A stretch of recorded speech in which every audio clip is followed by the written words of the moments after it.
This is Chris Dewey from May River Medicare, and we're going to talk about open enrollment, what it is, when it is, and what you can do. All right? Hey guys, did you know that Medicare gives you more than one chance to change your Medicare Advantage plan or drop your Medicare Advantage plan and go to a Part D? Everybody knows about the famous fall enrollment period between October and December 7th, where you can make changes as many times as you want. You can go from an Advantage plan to an Advantage plan, a Part D plan, or original Medicare. You can get an Advantage plan. You can do everything. But we're getting a lot of calls. My clients are asking me about open enrollment for Medicare Advantage. And we're going to talk about that today. Because between January 1st and March 31st, you can change Advantage plans. You can drop your Advantage plan and switch to a drug plan, okay? Let's go into that for a second. Now, one thing that if you have a Medicare supplement or no Medicare plan at all, this period doesn't even apply to you, this Medicare Advantage Open Enrollment, all right?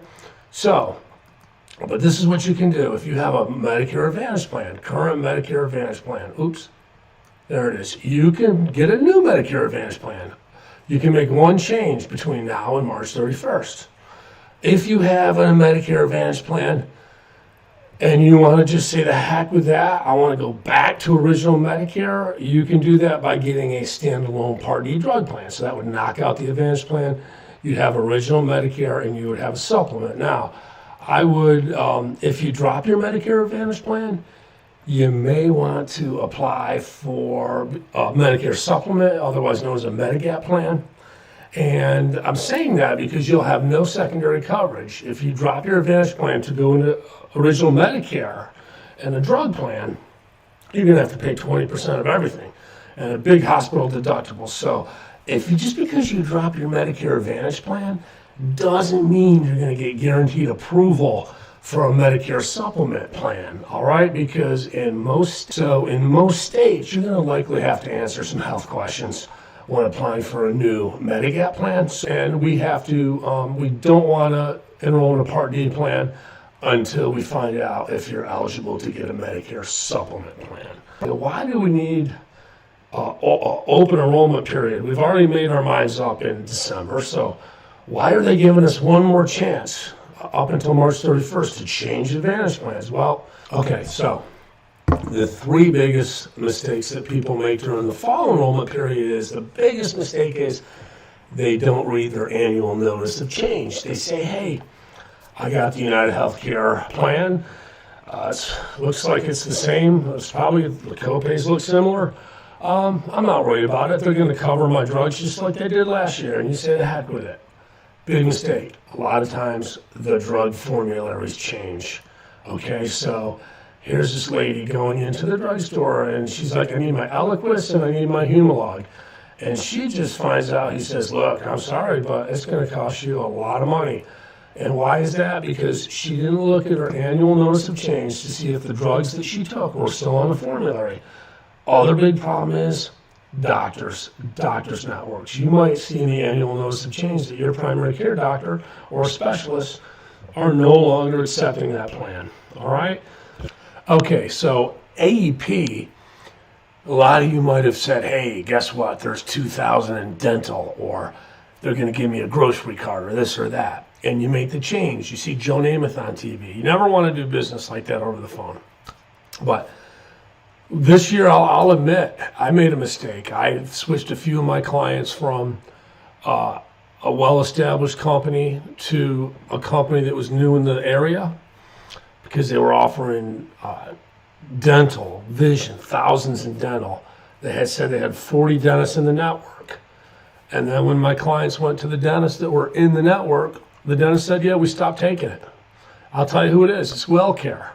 So WellCare, my clients, and not only that, they went to some of their specialists, even though they were in the WellCare provider network, the directory, the doctors were in their network on the website, even on the Medicare website. When they went to their doctor said, we're not taking WellCare anymore. So, also prescriptions. A lot of times prescriptions change in the formulary each year.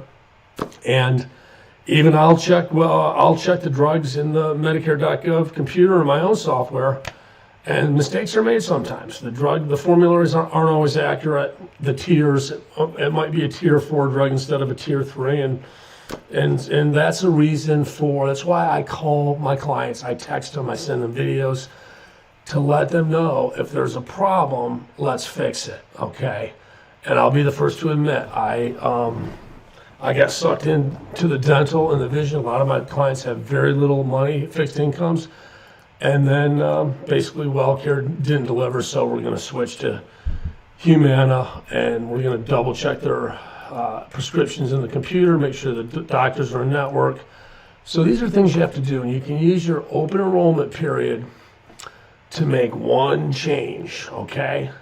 Other thing is, if you're in good enough health to pass underwriting, you may find that the Advantage plan has co-pays you were not aware of, hospital co-pays, 20% for Part B injectables like cancer treatment.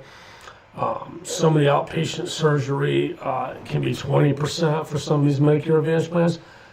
That could really hurt you. The last thing I want to say when you're comparing different Advantage plans, in my opinion, too few agents talk about this. Your maximum out of pocket. Your maximum out of pocket. Your maximum out of pocket is your worst case scenario, what you could spend in 1 year. And a lot of these plans, it's $7,500 of your money that you'll spend. Once you hit that, you don't have to pay any for the rest of the year. Out of network, most of them are $10,000. Okay, guys, so what is maximum out of pocket? Maximum out of pocket is your worst case scenario, like I said. So here's a few plans in our area. Here's a Humana PPO, 0 premium. You're looking at $7,550 in network, and if you go out of network, it's the same, $7,550. Now you're going to go to the hospital quite a few days to hit that. Outpatient surgery, the big thing is if you get cancer or need Part B injectable drugs on radiation chemo, that's going to get you up to $7,500 real quick. Here's the interesting thing. This is a good reason during OEP. If you see that your Humana plan that you have is a $7,550 out of network, out of pocket, that's what you pay in co-pays, not including your drugs, then you see, hey, there's a plan in my area that's only $3,450 out of network, less than half the cost. Especially if you have cancer, or you just found out something serious has happened, and you have let's say a $7,500 out of network, or Aetna, they've got a $7,550 in network maximum out of pocket. That's what you pay. Once you hit that, you pay nothing the rest of the year. But if you go out of network, it's $11,300. Most of them are $10,000. You go out of network, $11,300. So if you're sick or you found out recently that you have issues and you're going to need all kinds of stuff, go with a low maximum out of pocket. Make sure your doctors are in network. Make sure your drugs are covered and they're in the formulary. And then go with a lower maximum out of pocket. It's a no-brainer. $3,450 versus, and that's in or out of network. All right? Okay. Okay, guys. So the open enrollment period is a chance for you to fix issues. Your drugs aren't on the formulary. Doctors aren't taking the plan. You didn't look at the notice of change, or the new Medicare plan that you went on is a mess. You can use OEP to change Medicare Advantage during OEP. That's what you use it for, okay? The other thing you can do is, if you're healthy enough, you can enroll in a standalone drug plan. First thing you got to do, though, is before you enroll in the standalone drug plan, which kicks out your Medicare Advantage plan, you want to first apply for a Medigap or Medicare supplement plan. Once we get the okay on that, then you enroll in the standalone drug plan, which kicks out the Medicare Advantage plan. That's only if you pass underwriting, okay? So in conclusion, you have different enrollment periods. The purpose of the open enrollment period is if back in the fall you changed Advantage plans or you kept the one you have but it's changed on you, then you can use the open enrollment period to either switch Advantage plans or switch back to original Medicare with a standalone drug plan. All right, and SEP, special election period, a lot of my folks on Medicaid, Medicare extra help. Folks that move from Ohio to Bluffton, they can use the SEP, a qualifying event that allows them to switch throughout the year. Okay, that's all we got. And last thing I want to say about open enrollment, the reason why you haven't heard of open enrollment on the news or on TV is very simple. We as agents and companies, carriers that offer these advantage plans, we can't proactively go out and try to get you to switch from the plan that you're on to something else. It's not a marketing time for us. What we can do is make sure our clients are okay. If they're not, we can make that change.